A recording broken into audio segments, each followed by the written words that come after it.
আজকে ব্রাজিল এবং মরক্কোর প্রথম বিশ্বকাপ ম্যাচ। আজকের ম্যাচের প্রেডিকশন হচ্ছে মরক্কো ৩, ব্রাজিল ১। অর্থাৎ ব্রাজিল আজকে হারবে এবং মরক্কো জিতবে। কারণ মরক্কোর সাম্প্রতিক যে পারফরমেন্স তা ব্রাজিলের থেকে অনেক এগিয়ে। মরক্কোর র্যাঙ্কিং হচ্ছে ৭ এবং ব্রাজিলের র্যাঙ্কিং হচ্ছে ৬। তাছাড়া ব্রাজিলের পানভমরা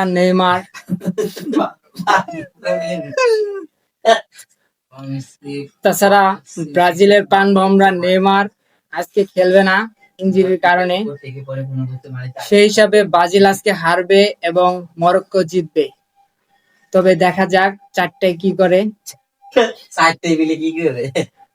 তো সবকিছু বিবেচনায় ব্রাজিল আজকে হারবে, এটা লিখে রাখেন।